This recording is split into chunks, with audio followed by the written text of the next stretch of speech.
ఈ మాట చెప్పండి, నీ రాకపోకల యందు యెహోవా నిన్ను కాపాడును. దేవునికి స్తోత్రం కలుగును గాక. పెద్ద పెద్ద లగ్జరీ కార్లు తిరిగిన యాక్సిడెంట్లు అవుతున్నాయి. పెద్ద పెద్ద యాక్సిడెంట్లు పెద్ద పెద్ద బస్సుల్లోనూ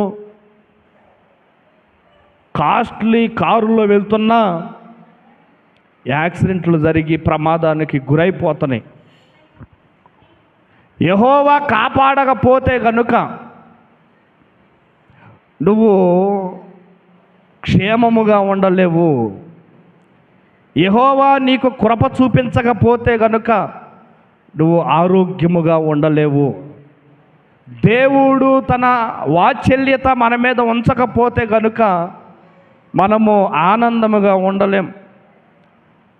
చూడండి, బైబిల్ గ్రంథంలో 121వ కీర్తనలో ఆయన నీ పాదములను త్రొట్టిల్లనీయడు. ఏమండి, దేవుని గురించి మాట్లాడుతూ ఉన్నాడు. వింటున్నారా? దేవుని గురించి మాట్లాడుతున్నాడు. దేవుడు ఎలాంటి వాడు? మనిషి పట్ల, మానవుని పట్ల, తన భక్తుని పట్ల, తనని ఆరాధించు వారి పట్ల దేవుడు కలిగి ఉన్న ఉద్దేశం ఏంటంటే ఆయన నీ పాదములను త్రొట్టిల్లనీయడు. దేవునికి స్తోత్రం. ఏం చేయడండి? ఆయన నీ పాదములు త్రొట్టిల్లనీయడు అంటే పడిపోనీయడు. నిన్ను కాపాడువాడు కొనకడు. ఇశ్రాయేలులను కాపాడువాడు కొనకడు, నిద్రపోడు.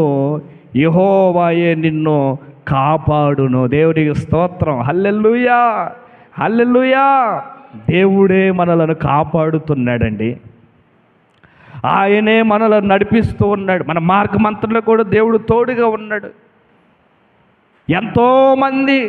ఎంతోమంది మార్గంలో చనిపోయినటువంటి వారు ఉన్నారు.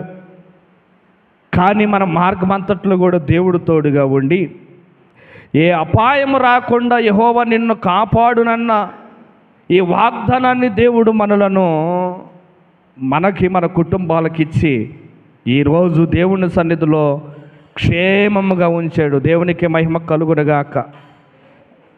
ఇది మొదలుకొని నిరంతరము నీ రాకపోకల యందు యెహోవా నిన్ను కాపాడును. నీ రాకపోకల యందు వచ్చేటప్పుడు పోయేటప్పుడు ఎక్కడికైతే వస్తా ఉన్నావో, ఎక్కడికైతే వెళ్తా ఉన్నావో, నీ రాకపోకల్లో యెహోవా తోడుగా ఉండి నిన్ను కాపాడును. ఆయనే కాపాడు.